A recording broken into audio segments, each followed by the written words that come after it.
Derivatives trading involves substantial risk of loss and is not suitable for all investors. Past performance is not necessarily indicative of future results. So stressful when the world's on fire. Good God. I can't look at this, guys. Like, my strategy is you buy it and you hope that you got a good spot. Yeah, but we all think you're crazy. You don't fight this. No way. The markets are freaking out and you don't think that anything is wrong? Come back tomorrow and I'll lose it all. Should be fun. Good morning, everybody. Whoa, that is too loud.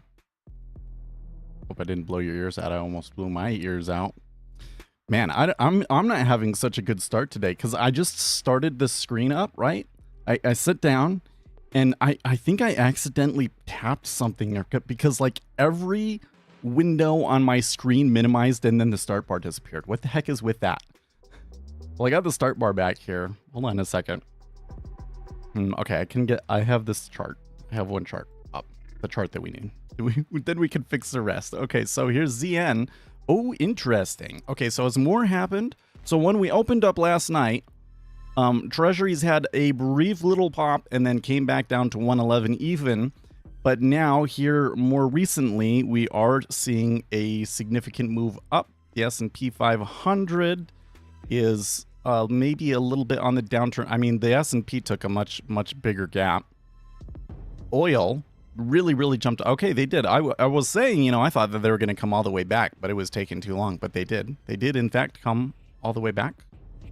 Gold, I mean, they moved, but it's not as significant in gold, I would say. Well, actually, maybe in some respects more significant than ZN, though. Silver. Okay, silver's kind of an interesting spot. Kappa. Just trucking along there sideways still. Japanese yen. Oh, wow. The Japanese yen is getting savaged. That is wowzer. Okay, and because there is some significant dollar strength coming through here. Okay, Bitcoin, what a gap. And they broke the trend line too, pretty convincingly, although they've recovered it for now. So you still got this going way back. I think it's, yeah, somewhere around 75,000 is really more the breaking point in Bitcoin in my view. But not that the patterns matter. But okay, so that's where we're at. Let's see if we can get all these other. Okay, cool. I'm just clicking them and they're popping up, so I think we're okay. Coming over here. So weird how the windows kind of like zoom in out of nowhere.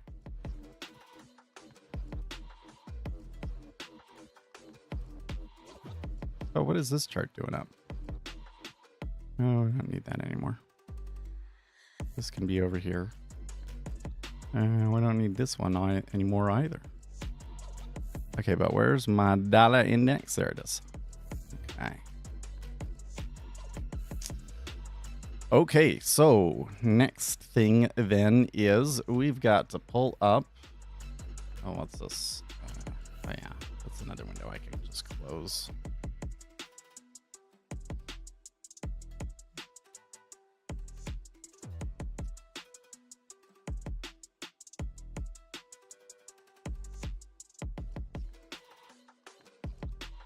Make sure we got financial juice going on here.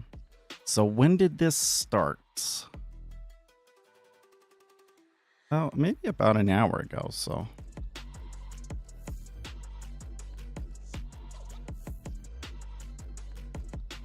Super tankers U-turn in Hormuz as world braces for Iranian retaliation. Well, I'm skeptical that it's that because I'm not seeing oil rise back up. Yeah, oil shorts are betting Iran's situation will not escalate. That's definitely what I've seen. And then the next story on Zero Hedges, computer engineering grads face double the unemployment rate of art history majors. Yes, that's been a story for a couple of weeks. They're late on that one. I didn't catch who it was that was saying this, but they're saying that Iran was weeks away from a nuclear weapon before they stepped in, apparently. I'm a little bit concerned about that because I'm not so sure. I think that they really destroyed their like refining capacity, but I don't think that they actually got the material. So Iran is still just weeks away from a nuclear weapon.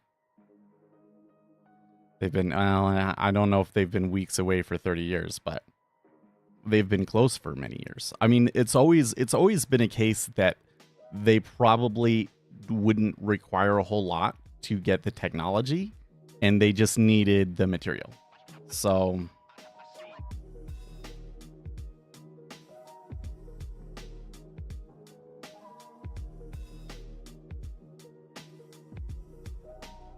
oh, it was Levitt. It was Levitt that was saying that.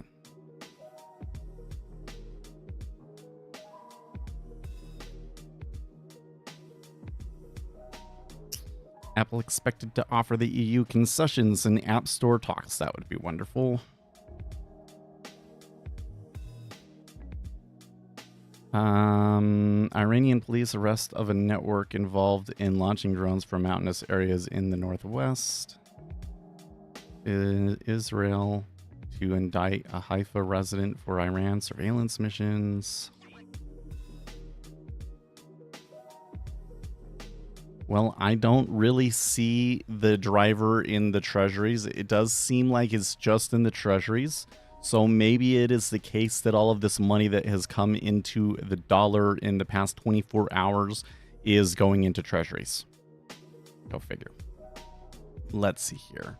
With enriched uranium, they'd really only need the capacity to build a gun-type nuclear weapon, which, if not for nothing else, is too large to be attached to a warhead. They'd have to fly it here like we did to Hiroshima. That's true. That's well, actually, I don't know, Uzi. I really think that they would have the capability to create a thermonuclear weapon. I really think they could. So let's remember again what is involved in a thermonuclear weapon. Thermonuclear weapon is you have like multiple stages. So you kind of use a traditional nuclear weapon, which is you have explosives in a sphere around a piece of uranium, and that detonates, and that explosion is so hot that it then ignites this other fuel around it and creates a fusion reaction, and that's what gives you the so much more powerful weapon. So what is the difficulty in creating a weapon like that? Well, what Uzi's talking about, the gun type weapon, is you just have two pieces of nuclear material and you hit them into each other with explosives, right? With the sphere, the issue is you have to get all of the explosives to detonate at the exact same time. And so there's all sorts of innovations that you have to have in terms of metallurgy and electronics and so forth in order to detonate all of those things all at once. Okay. And the issue is that in the modern day with like electronics, the way that they are and things like that, it's not too big of a leap for a modern country to figure that stuff out. So I think that Iran absolutely could, and maybe already has, and was just needed like the material. Or like I think that what it really is they almost have enough material for a weapon, and so if they decided to actually put it in a weapon, it would just be a matter of actually deciding to do it, you know?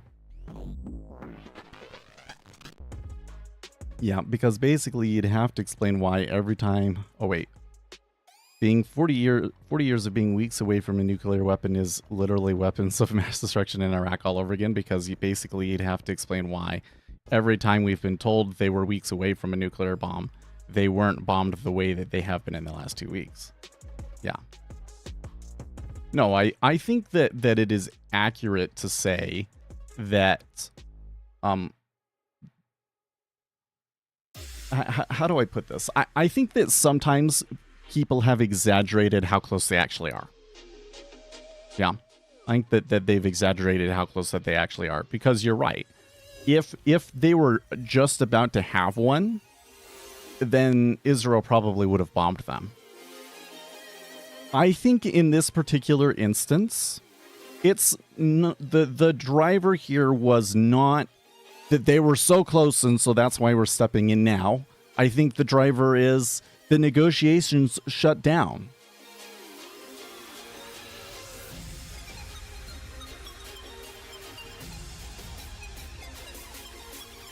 Why the disconnect between Tulsi Gabbard's claims that they are not developing nukes to Trump publicly totally in disagreement with her? Yeah, so again, because I don't think that the actual what is the thing that like ignited this was that they were just about to get the nuclear weapon in, so they stopped them. I think that the impetus for this was the negotiations that they had shutting down. Okay, so now back up a second. Let's just run with that for a second. How much does that make sense? Well, if you're negotiating with a country, negotiating to get them to stop developing nuclear weapons, and then they say, there is absolutely nothing that you could possibly give us that would prevent us from pursuing a nuclear weapon. What do? If you just sit there and you say, well, okay, I guess we're gonna, more sanctions, you nasty, naughty Iranians, you, right? What are all the other countries gonna do? They're gonna pursue nuclear weapons, guys. Right? So if you're negotiating with a country and you're trying to convince them to do something, like you've got the carrot, it's not going to go anywhere if there's not a stick backing it up, right? So I think that the strategic kind of driver here is that there has to be some sort of real incentive to push countries to not develop nuclear weapons. Otherwise, they will just go and do it. And what we learned with North Korea was that just putting every sanction that you can on them and really ostracizing them in the world community doesn't do it. So if you're not going to act now, when they really have just completely shut the door on any kind of negotiations about shutting down their nuclear refining, then the only choice that you really have is military action. And I really think that the risk here at this point is that they really have waited too long, and that no matter, they can try and bomb Iran into the Stone Age and they'll still make one.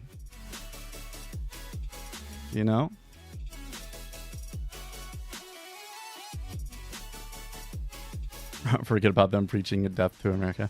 One of the things that I think is kind of weird to think about is like, what actually is war? Because everybody's arguing about if this is a war or not. Well, it was just targeted strikes. It's not actually a war. Like, at what point does it become a war? That you're carrying out military actions, then it becomes a war?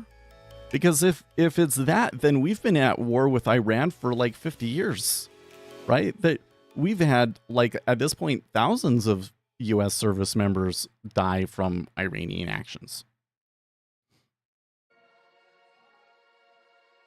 That still doesn't explain the disconnect between the head of intelligence and Trump. Oh, well, so I think that what you're talking about is that the intelligence community's assessment at this time is that Iran is not actively trying to pursue a nuclear weapon, right? And what I have seen in conservative media about that And what I have seen from like Trump and the other guys, I mean, I haven't seen Trump say this explicitly, but I've seen people in his camp say this, is they don't believe them. They think that that's like deep state propaganda sort of a thing is what they're saying.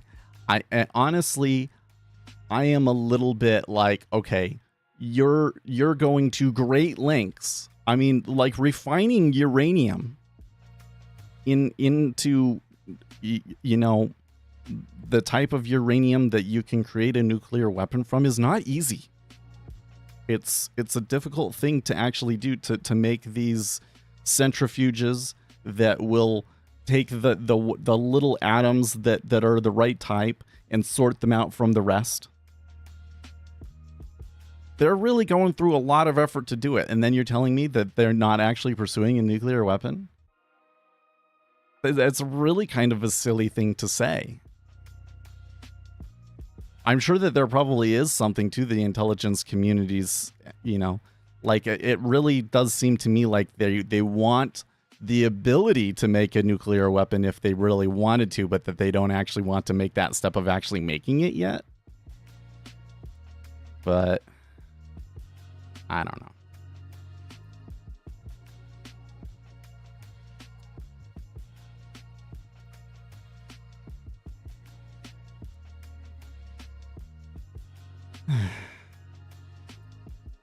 Let's see here. Didn't Pentagon director say like back in May that Iran is not building a nuke and that their leader did not restart the nuclear program that he stopped in 2003? I don't think that that's correct. So, they have been refining the material, and as far as I understand, they took the material that they had out of the facilities. Like there was trucks days before taking everything out.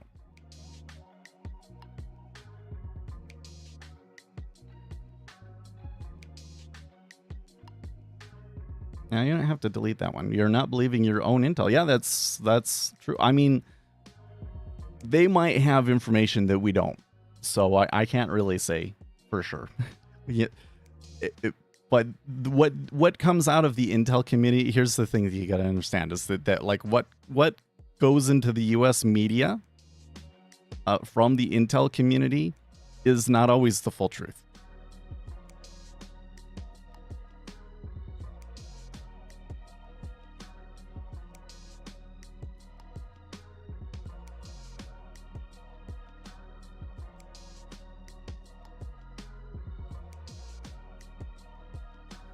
I'm not quite sure what you're, but I think that Octavius was just going, oh, it's the same troll, right? So had nothing to do with you. I'm sorry. We still love you, Apol.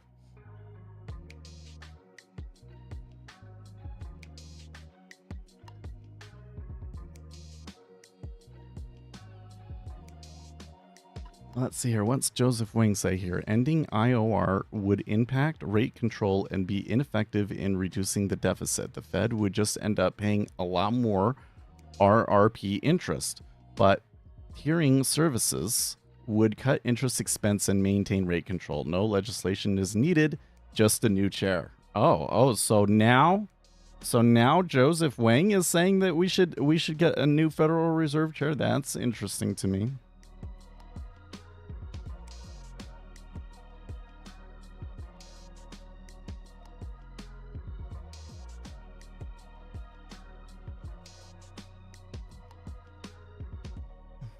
Well, anyways, the thing that I think you're going to find me come back to over and over again, because it's really not my job to tell you what should be, right? I mean, I'm interested in politics. I'm willing to share my opinion on things, but I really try to keep myself these days detached from what I want to happen. I kind of trying to think more of like more in terms of innovation through radical acceptance, So, whatever, I want to take people as they are. I want to, take a look at everything that I can. Of course, I'm going to get upset when I think people are wasting my time. But, innovation can come from anywhere, right? We don't necessarily want to close ourselves off from it because we have a preconceived notion about what it should be. I'm still going to test things, and I really hate it when, I do the empirical testing and it's nonsense, right? So really my job is to explain what is and what is likely to be, right? And so in that respect, I'm always going to come back to this thing that, like, when you look at it in retrospect, you kind of have to say, we were always going to do this. This has been the trajectory that U.S. policy has been on for decades. And so when Iran basically said that one precondition for us negotiating is that we will not give up our refining program, well, then that's it. They're going to strike. And that's like everything in the intelligence and military apparatus in the United States has been set up so that when that moment happens, that the president won't think twice about striking. And Trump did exactly what they wanted him to do. Okay. Oh, so Verex, I saw this post on Reddit yesterday. Let me see if I can find it. I'm not saying I agree with this person, but I thought it was interesting.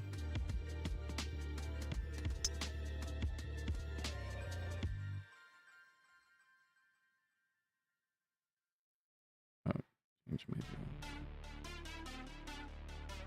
Let's see if I can find it. I think it was on Change My View.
I can't find it.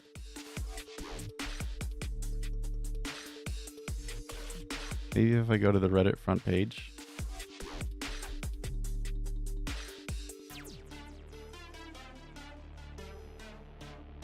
No, I'm still not finding it. Okay, well, basically this guy's argument was this. War is an essential part of who we are. And it breeds competition. And after a war, the world is often more prosperous. And if aliens, his argument was basically, if aliens came down tomorrow and basically stopped us from ever having any kind of wars, it wouldn't really be this peaceful paradise of endless prosperity. It would be oppression. That it would be like removing an essential part of who we are. So it was kind of like, I mean, on one hand, I think that it's a pretty scary view of people and the world, but at the same time, I kind of think maybe he has a point. Like, if I think about it in religious terms, I think that everything that happens to us here in this life has has a purpose in the greater scheme of things, that there are things for us to learn from it. And so in my mind, even though it's, war is absolutely an awful thing that we would like to see less of, it does serve some sort of point, at least in this temporary existence, something that we're supposed to learn from it.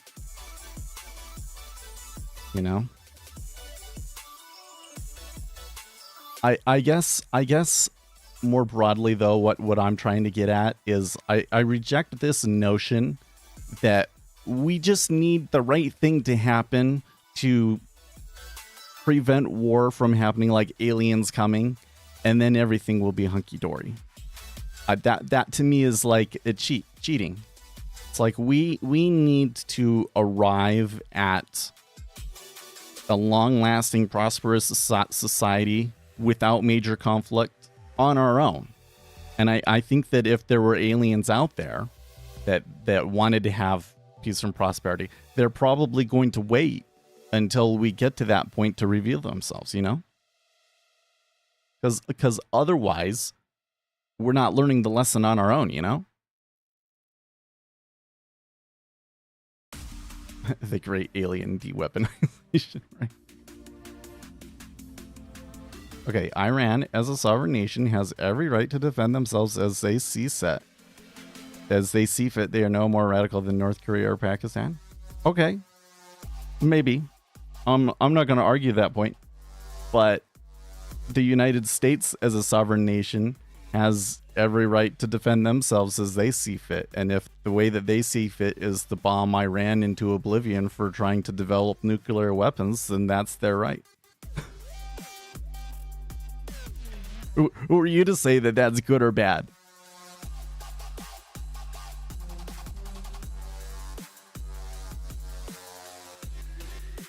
I don't know. I mean, I think kind of the point of people online is like, if you were to poll the American populace, should we strike Iran or not?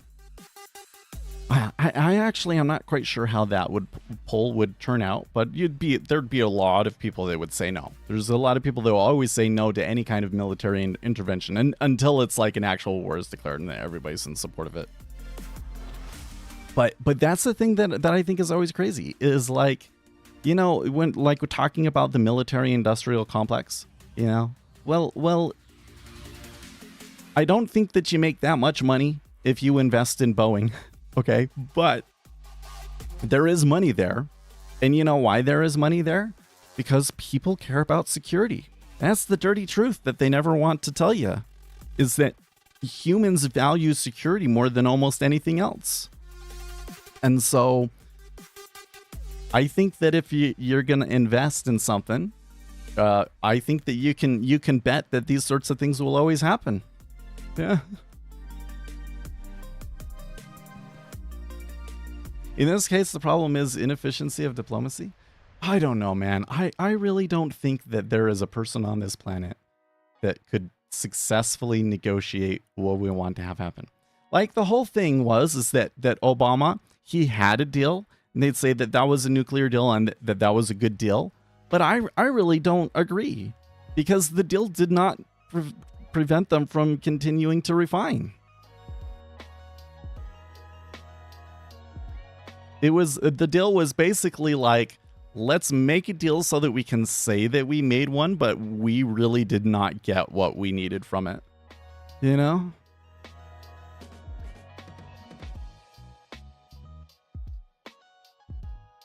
Boomers will say yes, old people, and young people will say, yeah, that's probably true too, Barracks. By the way, that reminds me, I saw this really interesting TikTok post, and they said that Gen Z is actually split. And I think that maybe in the future, they might adjust what we consider which generation. And the cutoff point will be whether you were in grade school when COVID happened. Because apparently the Gen Z that were in college when COVID happened, they were all in their dorms and just, hanging out with their buddies and and COVID was kind of okay. And the kids that were in grade school during COVID absolutely despise the draconian measures that were put on them. And so those Gen Zers that were in grade school when COVID happened support Donald Trump by 12 points. That's where that's coming from. Isn't that wild? I thought that was very interesting. And maybe explains a lot of things that I've seen. Just don't get all bent when Iran strikes or the Houthis knock a couple of jets into the Red Sea. Yeah, well, you know, it's interesting to me that the market seems to be betting on that that's like the worst of it. Because I think, oh, okay, that's interesting. So a headline just hit that Germany is going to increase defense spending, and the Treasuries reacted to that headline. So that's interesting. No, but anyways, I think that there's a very, very high probability that there is further escalation. I think that the bet is always to bet on that things cool down. But I think that Iran is going to feel like they've got to do something. And like if they just go and shoot at a couple of empty US bases, I don't know, man. Is anybody really going to take anything that they say seriously? So we're already kind of like, oh, that, you know, we're going to do something that the world will never forget, and then nothing happens. So like, I'm really concerned that the Iranians do escalate in a major way.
Literally nothing happens until we see the sun at midnight, right? I guess part of my problem in trying to interpret all of this is that I'm still kind of sitting here like, why the hell did we allow North Korea to have a nuclear weapon? Like, really? Okay. I don't trust them. I think we're gonna like all ignore North Korea, and then one day they're just gonna do it. They're just gonna throw a nuclear weapon out there, and we're all gonna be like, what the hell, man? Like, someday I shouldn't laugh, but that would be an awful thing. But I don't trust them, and I don't trust Iran. I really think if like, so my concern with Iran is not that they want to use a nuclear weapon right now. My problem with Iran is that there are people in Iran that are genocidal and would use a nuclear weapon, and it's inevitable that they will get power and do it.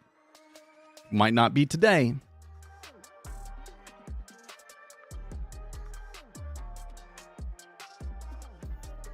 Countries have figured out if you have nukes, America won't. Well, yeah. That's totally true. It's totally true. I don't know. Like, so the thing with North Korea, though, is I don't think that they really needed nukes.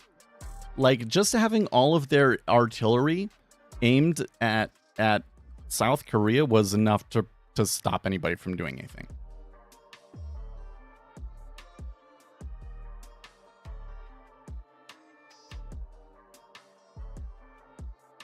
But If I'm the United States, of course I don't want anybody else to have a nuke. And I really do think that there is a very significant risk of Iran attacking Israel with one. I don't think that Israel's concerns are unfounded.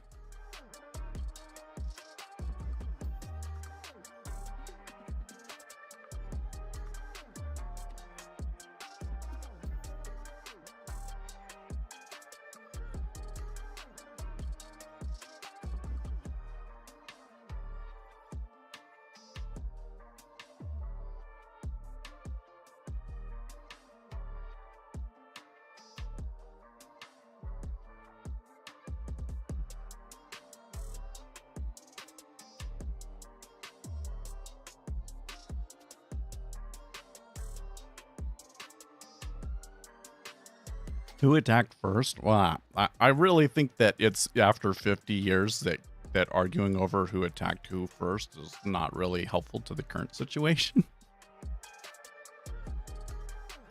It does seem to me that the West probably committed the first sin by overthrowing the democratically elected government in Iran and installing the Shah, right?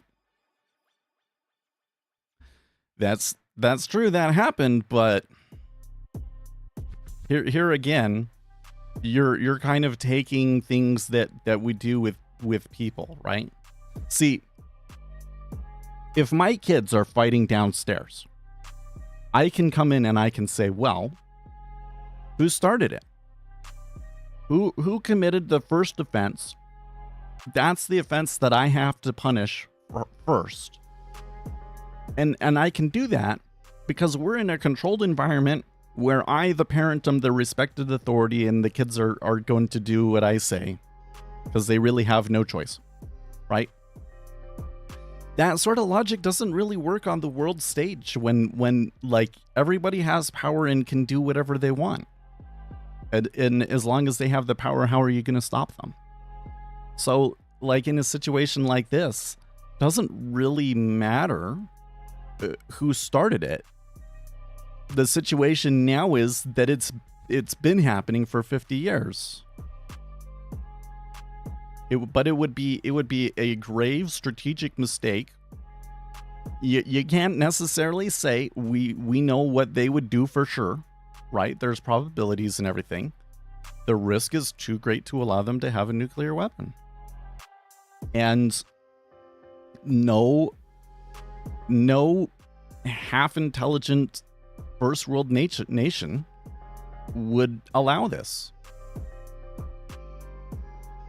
So that's why I say that a strike on Iran to prevent them from getting a nuclear weapon, we should have seen that as an inevitability. We've been going on the premise for the past 15 years that like it could happen, but we prevented it. I think that a lot of people on the Democrat side felt that Obama's nuclear deal prevented it. It didn't. It just delayed something that was inevitable. That's my view. Because my goal is to understand what is and what is likely to be. And so I can just tell you right away, regardless of who's president, regardless of who's in Congress, regardless of who started it, that the United States and Israel are going to do everything they can to try and prevent Iran from having a nuclear weapon.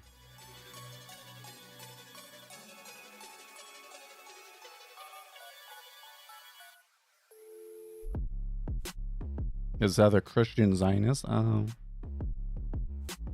I'm pretty staunchly supportive of Israel. I sure am.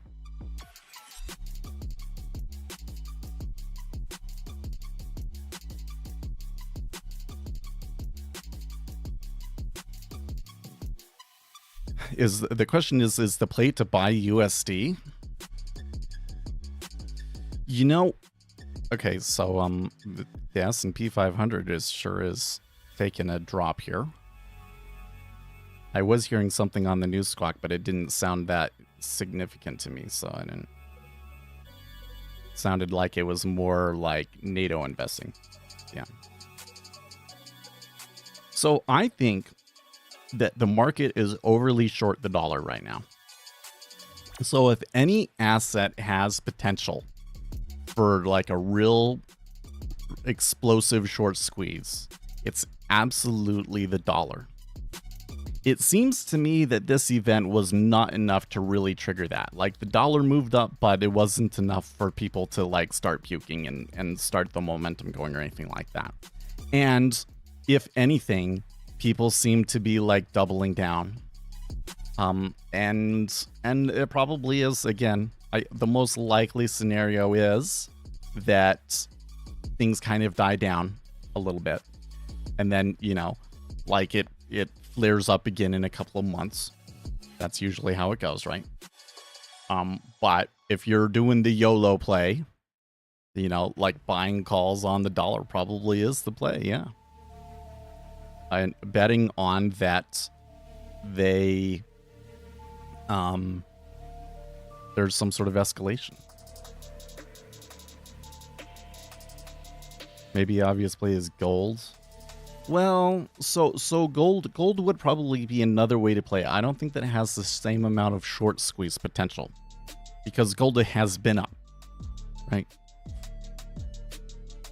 Plus, gold has kind of been not acting quite the way that we would expect when these things are happening, right? Like it kind of does, but it's kind of been like, you know. Gold is always kind of an iffy trade to be in. Like honestly, even that I can remember, one of the things when I was like doing swing trading on a spreadsheet, one of the biggest plays that I made was when silver went to $50, and even back then, it was like gold bugs and silver bugs were never happy, even when they were winning.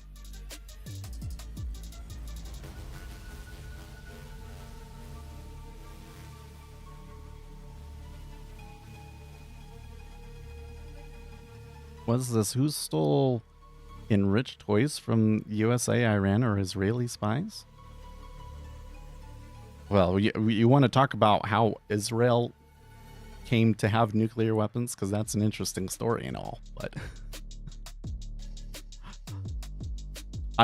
so what I'm not hearing is a reason to explain why the US doing everything that they can to prevent Iran from having a nuclear weapon is not the most likely outcome.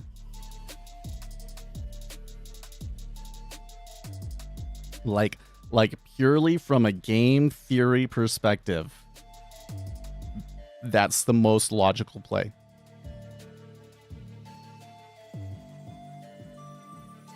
It's like a prisoner's dilemma. Like, yeah, it would be great if everybody could play along. I know that's what everybody wants, but there's too much incentive for that to not happen. Did I say that right? Both sides have an incentive to break that.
I'm so dumb. I was just saying because Octavius, he deleted a comment where they say, when did Mormons become Zionists? And like I want to allow you guys to say what you want to say. Of course, there is one person that's a troll, and we delete his things, even though what he says is normally stuff that I would allow. But I'm very, very sensitive to like the anti-Semitism. And when people start throwing around the Z word, like that usually devolves into anti-Semitism. So please keep it down. Okay. Well, I was joking. It's okay. It's okay. We know you, Marty. You're okay. But I'm okay with him deleting it too, okay? Because I want him to know, because he's like, is Seth gonna get mad at me for no. I think he's doing the right thing.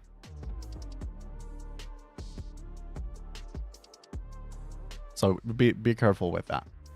Right. But what was I saying? I want to know why Americans support Israel so much. No, that's not the comment that I was looking at. Somebody said, is it America first or Israel first? That's right. It was Marty said, is it America first or Israel first? So a really large segment of the Make America Great Again coalition really hates that Donald Trump did something. They really do. You got to understand that probably the first part of Donald Trump's base, like the people that came to him first, were the Paulites. The guys that's, there was this whole meme and everything. It used to be, here's how you know that this is what happened, okay? Was if you went on like Reddit, or sorry, Dig. If you went on Dig in like 2016 or whatever, right? And there would, in political subs, there'd be all these people just obsessed with Ron Paul, and they were just constantly memeing about Ron Paul. The whole thing with like the glowing eyes, that was one of their favorite memes, okay? And then Donald Trump came along, and then the Ron Paul memes disappeared, right? It was like they kept talking about Ron Paul even when he wasn't running and everything, up until Donald Trump ran.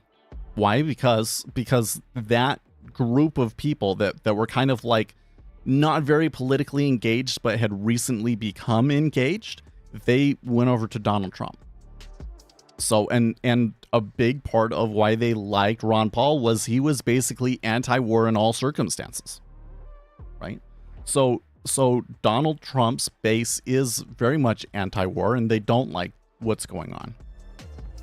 Okay. But I think that this is another one of those issues where like what politicians say ends up being very different from like what they do when they're in office, because when they're in office, they have different information and they have different pressures on them, and it's just too difficult to fight against those pressures.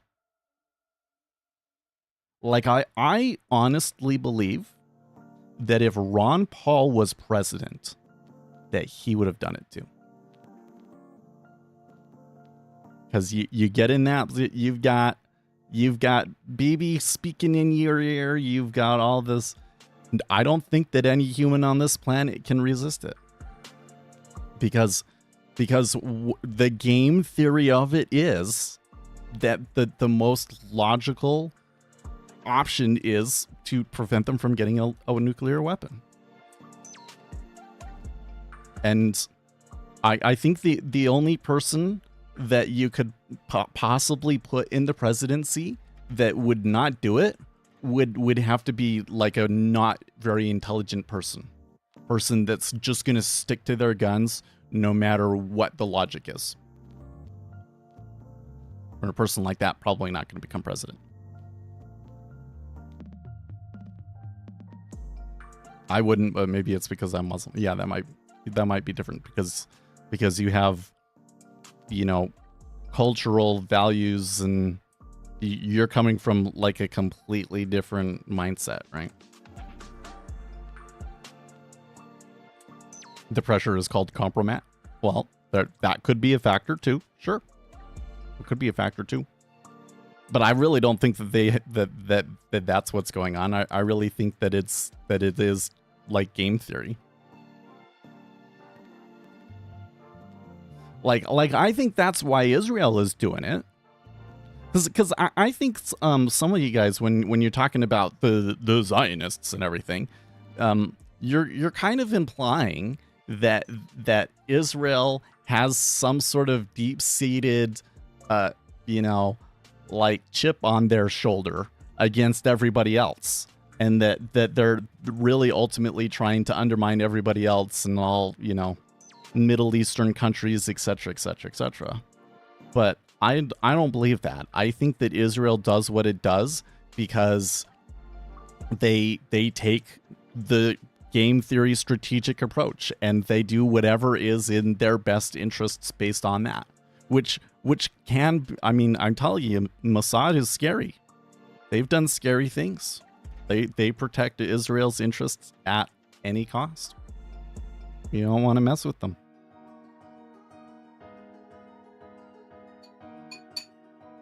You don't want to mess with them because they know what they're there to do, and they're going to do it.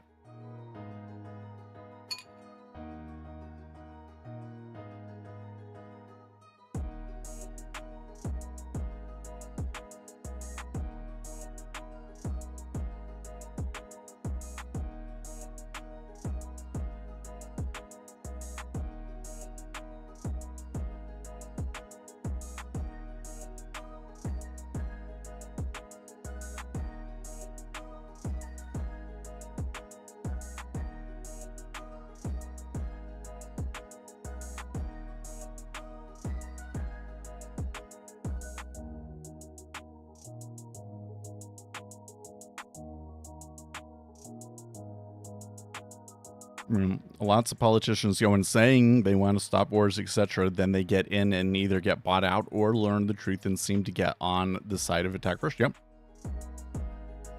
100%.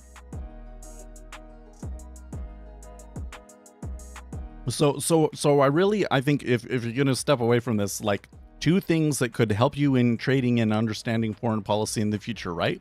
One thing is humans value security more than almost anything else. They're very risk adverse.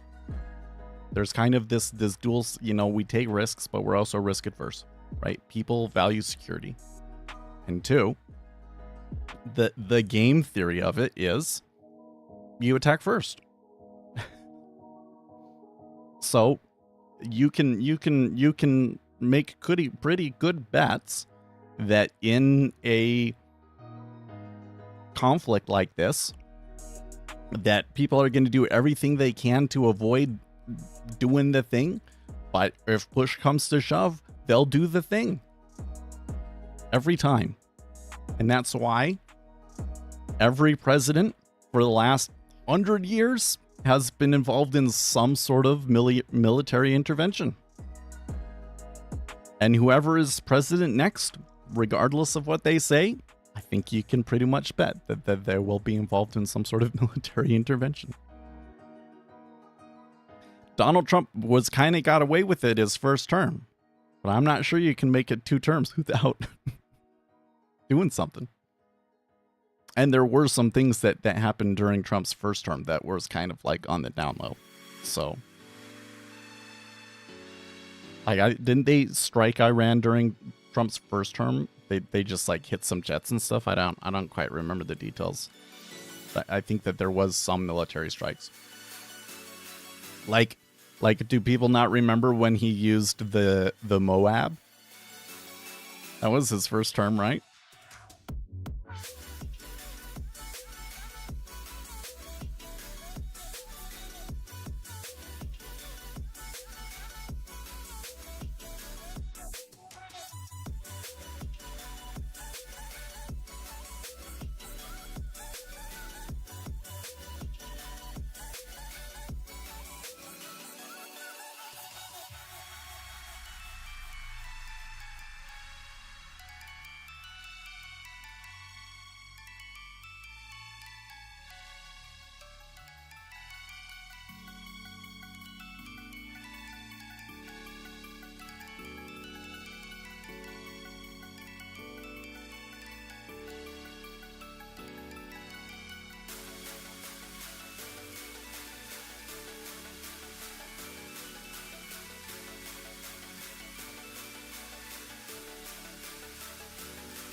You'll see that we did this one, for example, due to them enriching uranium well beyond their nuclear reactor levels, it seems.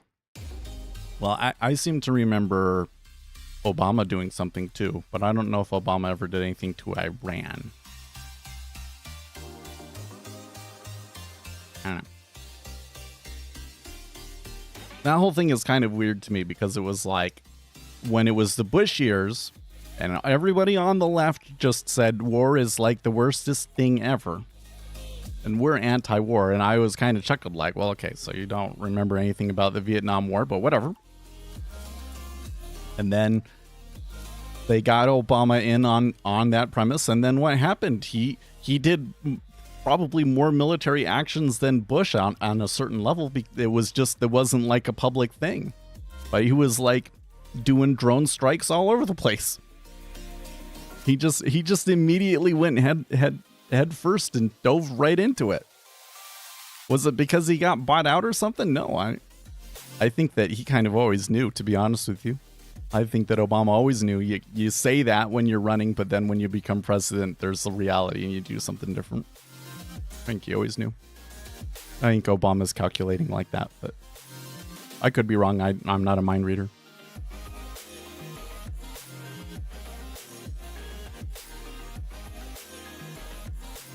When you say things like, we need to protect ourselves from our enemy who is building up and hating us, you just expect everyone to sit back and not care. That's how October 7th happened.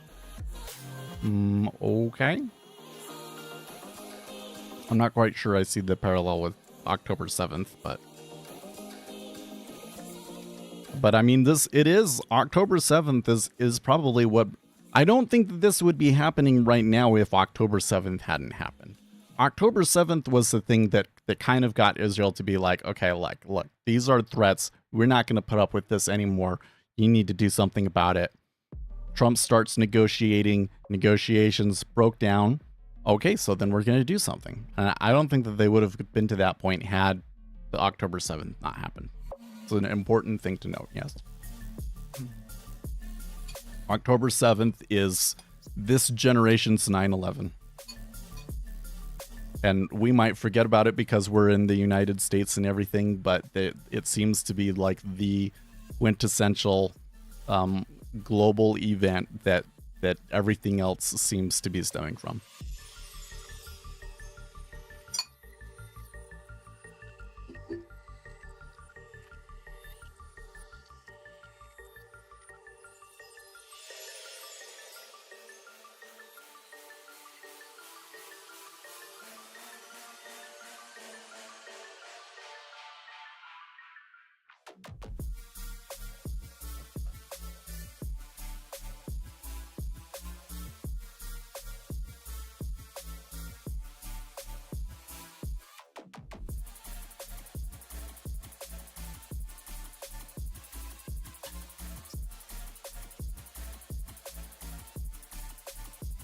Well, funny enough, I haven't really been paying attention to the Treasuries too much, and I kind of feel like that they are much quieter today than I would have expected.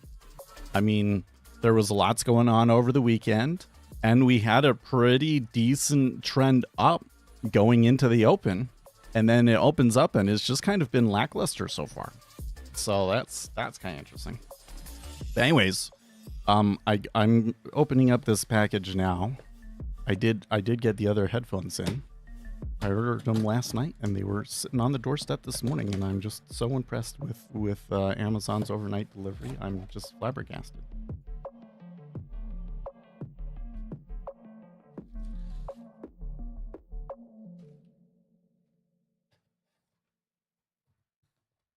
Okay. Humble box.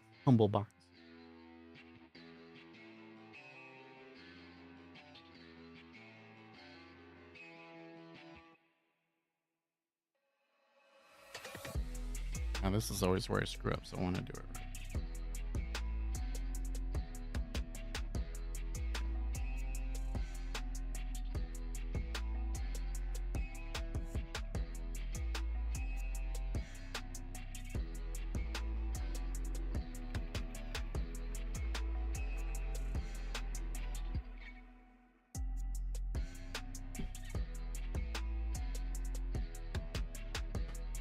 I always, you know how they, you know, boxes have like that little tab that comes out and goes back into the box or whatever.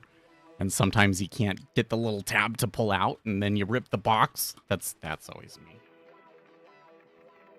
So, but I've been tried to be really careful with these headphones.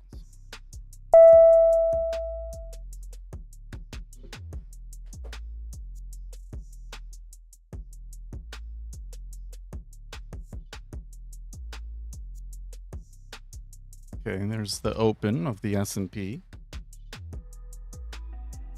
All right, let's see here. Okay, here's the cable. Nice long cable. And what's this? Is this like a shorter cable? Oh yeah, this must be a shorter cable. I'm gonna try the longer one. Ah, good, it's got a Velcro. Oh no, that's not Velcro, that's tape. I don't know, I'll see if we save that. Yeah, I want to plug it in the mic because I want to hear my voice.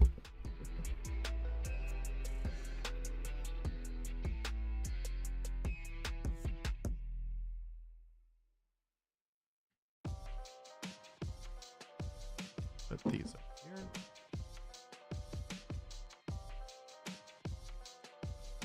Oh man. As soon as I pick them up, the first thing is these are very, very light. Holy cow.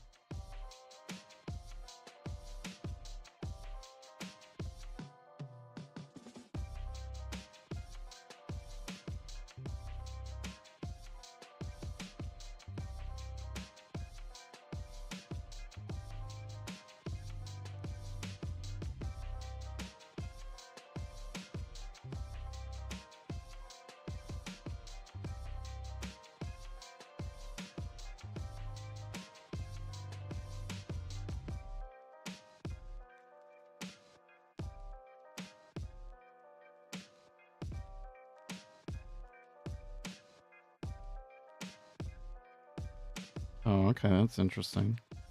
So it's still like a small jack, but it's got like a little screw in on it, so you can really screw it in. Oh my gosh. Those are so light. Oh, they're much lower impetus. What? Hold on. How about that? Maybe a little bit higher. Test. Okay, we'll try that.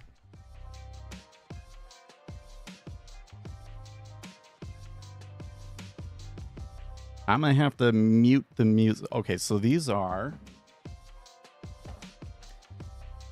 Sony MDR M1.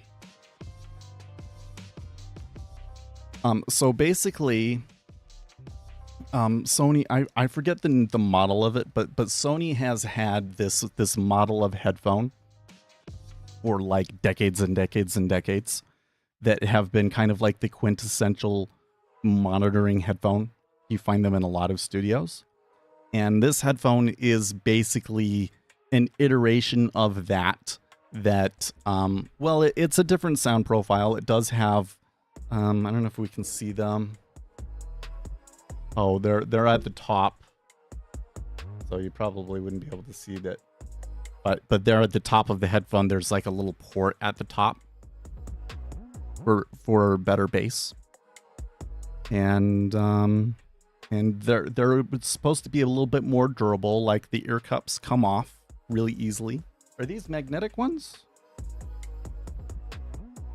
No, they're not magnetic, but they are replaceable. They are replaceable.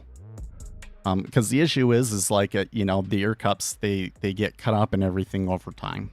And then you have to buy like a completely new headphone or get third-party ones. And they've made it easier for you to just get third-party ones. Okay, so I'm going to mute the music so that I can listen to some stuff.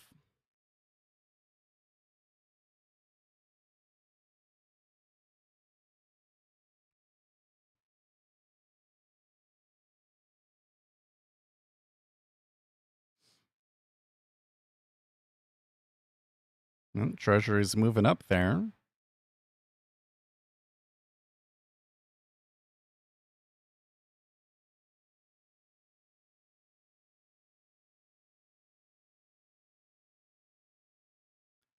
That's good.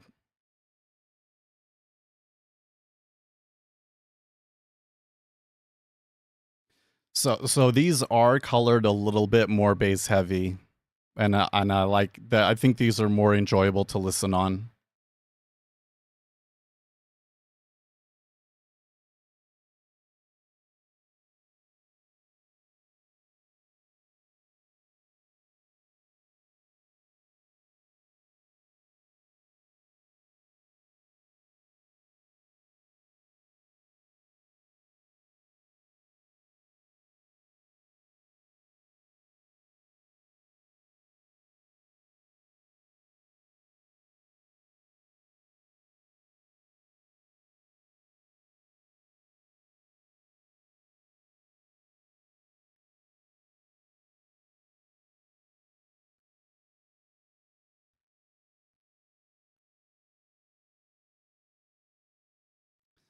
So it's got good bass presence. I'm gonna try some of these songs with really really wild, um, where the bass is pitching up and down a lot, because sometimes some headphones can't keep up with that.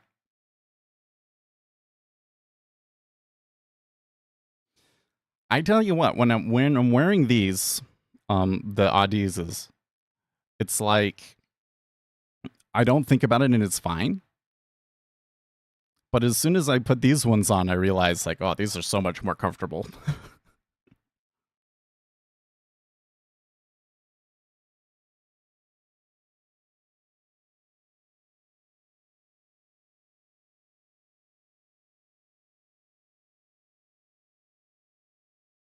Yeah, so it's not quite as accurate with the bass, but it's good.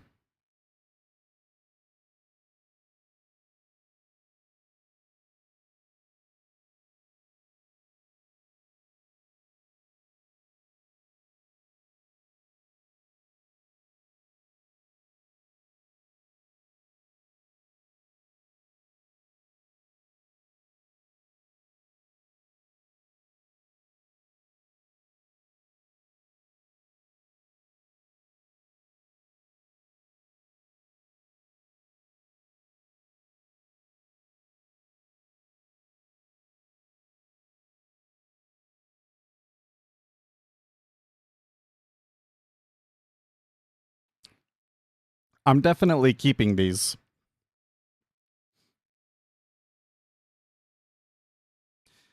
I guess what I really need to do, let's pause that, is I need to pull up one of my tracks.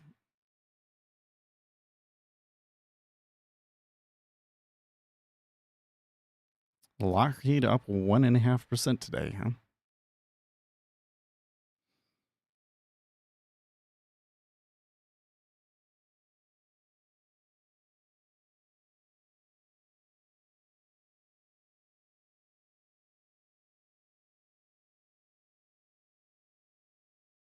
Man, there's always a new version of Bitwig Studio every time I update. I feel like every time I open things up, it's there. Okay.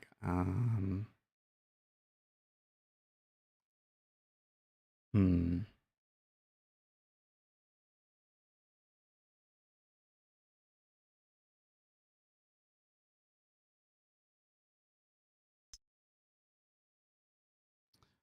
Donald Trump is tweeting drill baby drill. So he does not like what's happening to the price of oil. He does not like what's happening to the price of oil. Okay, let's see here. Which channel is this going to come out of?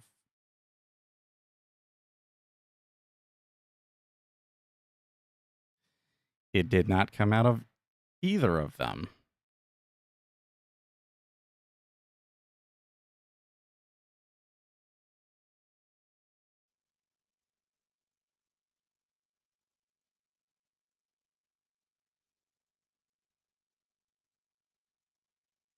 That's funny.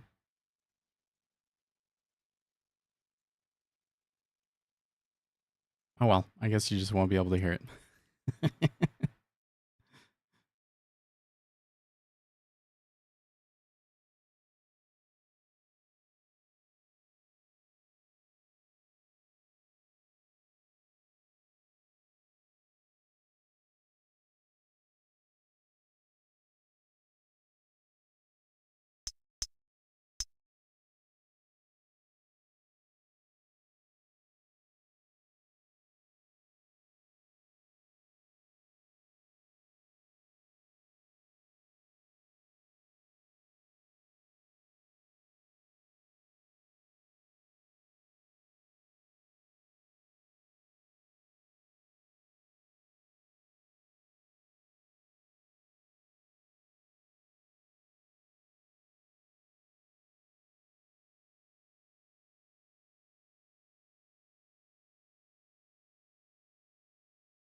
There are some things that I don't like.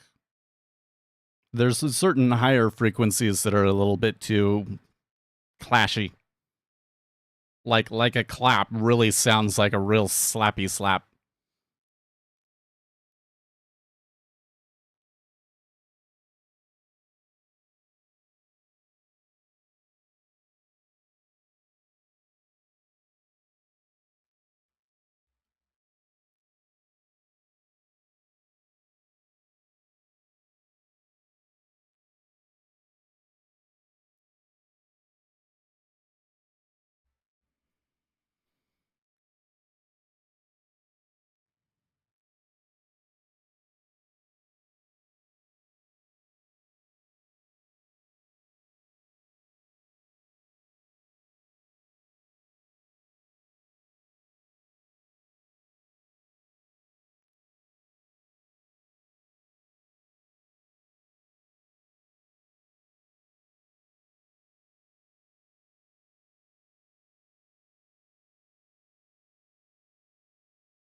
Wow.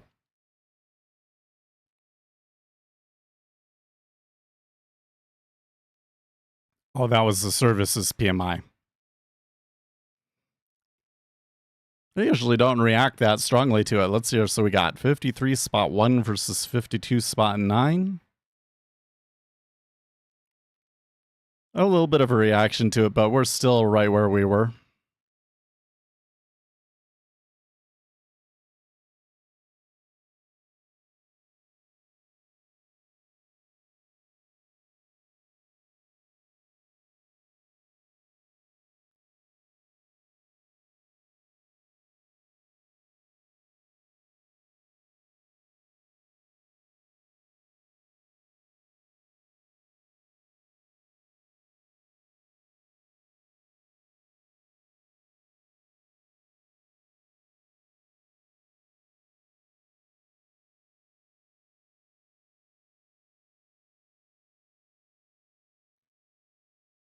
Computer can't hack it.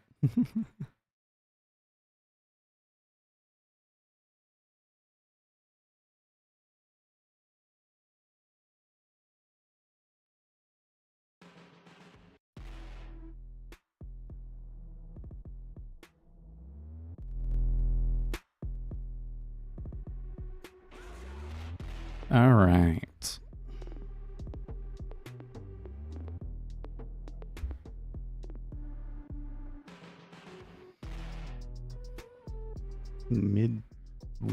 I can't say that name.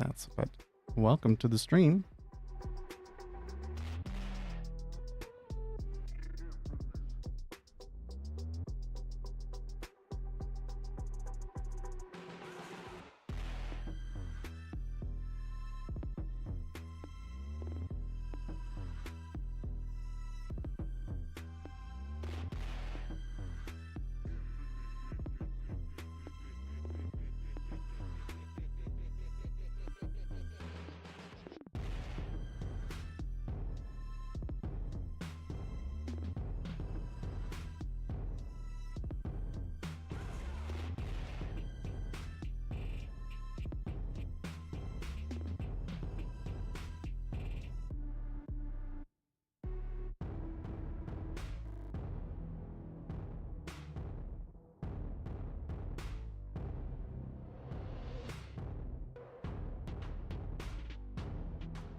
You're looking for a short?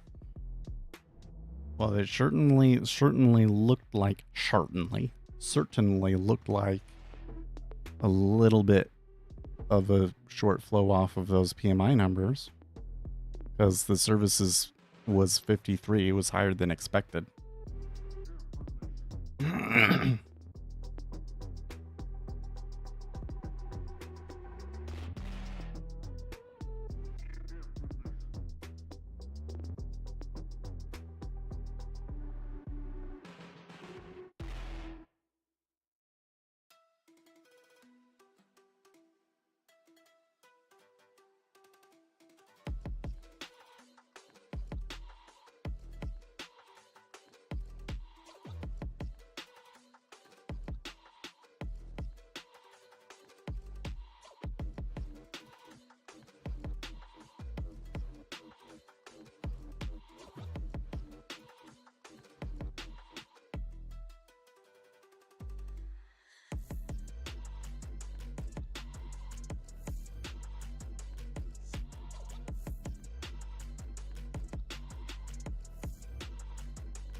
Why don't you use a strategy like gamma scalping? So are you suggesting I scalp options on futures based on changes in gamma?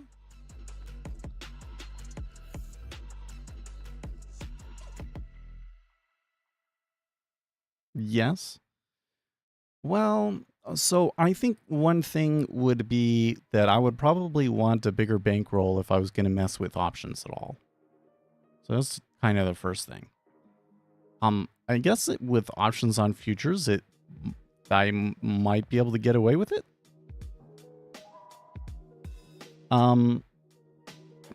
Generally speaking, though, I think the bigger thing is that I don't find gamma to be a huge factor in Treasury futures, at least. Gamma seems, at points, the gamma can become a really powerful influence in the equities. And I think if there's a way to predict flows in equity indexes, it's possibly using the options and stuff. But with Treasury futures, it's kind of like, you know, it's every quarter, and I haven't found it to be all that helpful. But and then at that point, you could just trade it in the outright, you know, based on what you think it's going to do from the options. You know.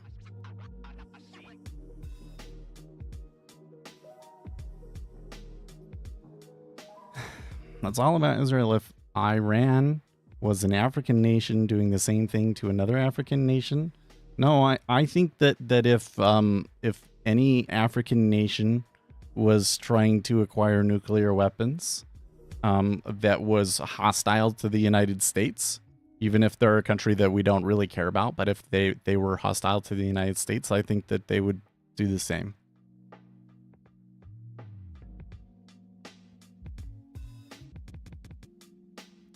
I think part of it, you know, it's kind of ironic. I really think that part of why they're so sensitive about other countries developing nuclear weapons was because of how South Africa and Israel got them. And keep in mind, South Africa was basically, when the apartheid government left, they basically dismantled all of their nuclear weapons. So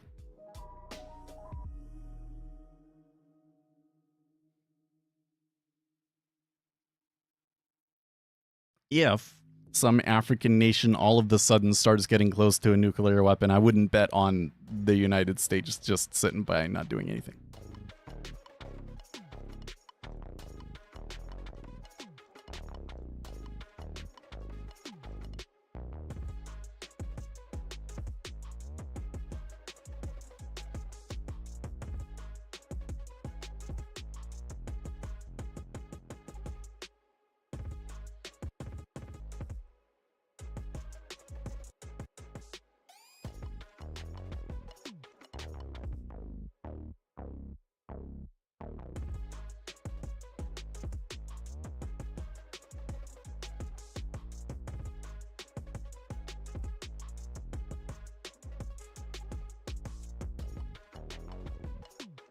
Still almost time for me to go. Maybe I should just end up leaving now, because it is... If you stop to ask why Iran is, well, I don't know if it really matters anymore. Like, we already talked about that, but the fact is that they are hostile to the United States and Israel.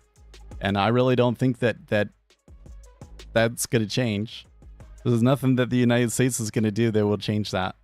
And it's certainly not letting them have a nuclear weapon. It's like, oh, well, just let them have a nuclear weapon and then everything will be okay. Okay, that...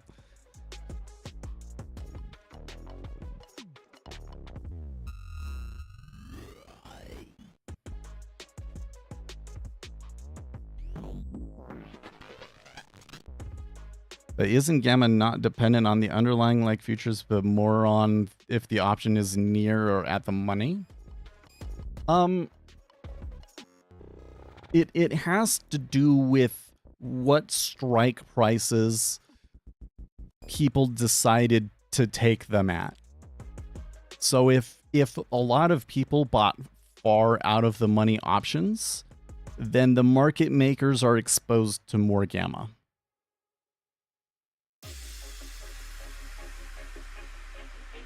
It seems like it's baiting an argument.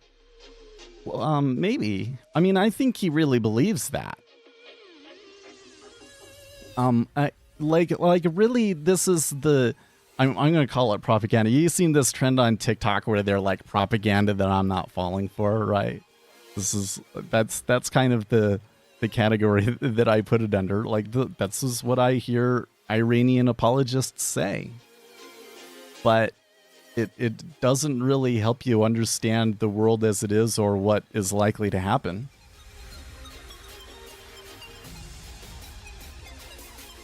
So it's still trying to make this some sort of a moral argument, right? The United States should let Iran do what it wants to and have nuclear weapons because the United States started it by overthrowing the Shah of Iran. Or installing the Shah of Iran, rather. Overthrowing the democratically elected government and installing the Shah.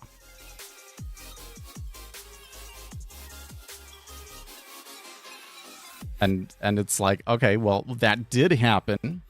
I don't necessarily think that in the category of foreign policy that's a good that's a good basis for your foreign policy. But what is it that you want us to do? Okay. Let Iran have a nuclear weapon? Then maybe they'll be friends with us? Okay. So it's kind of a silly argument.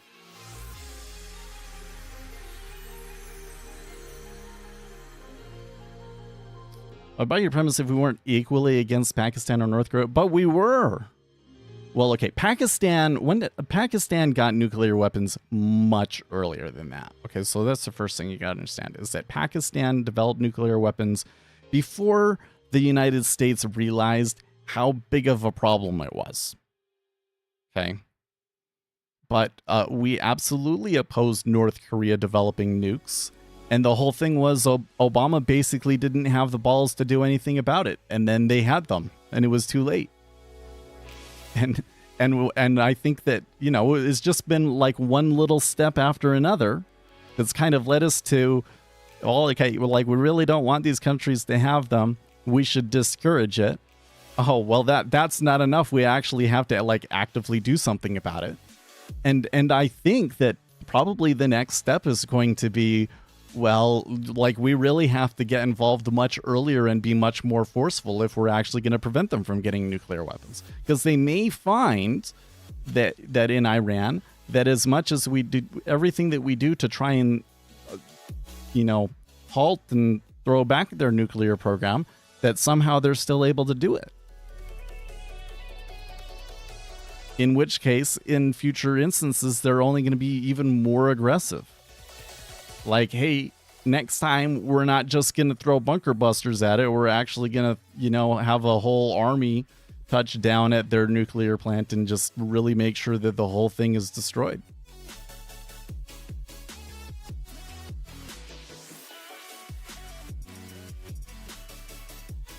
Well, we had some good downside there, but they have recovered.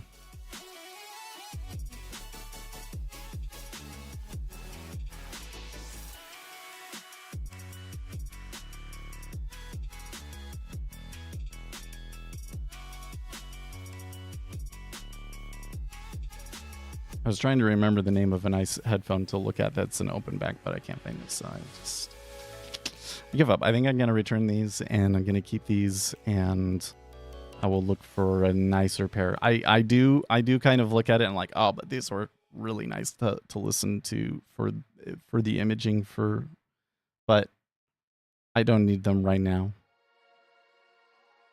Can you elaborate on what you mean by market makers? Well,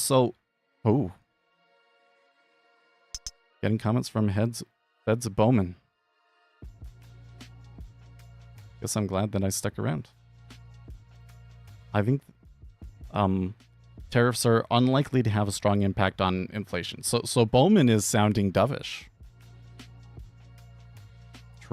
Signs of softness in the labor market are emerging. I think that she's saying almost everything I want to hear. Treasuries did move up on that. fact, we're at 111.10. That's not bad considering we were at 111 even the open. Okay. Yeah, really quick. Market makers are taking the other side of orders, right? So there's people, they want to buy call options. When you buy it, who you're buying it from? You're buying it from a market maker, right? So if retail traders are buying a lot of really far out of the money calls or puts or whatever, then the market makers are exposed to more gamma. And what that means is when things move, they have to buy more of that thing to offset their positions because their exposure increases the further away it gets.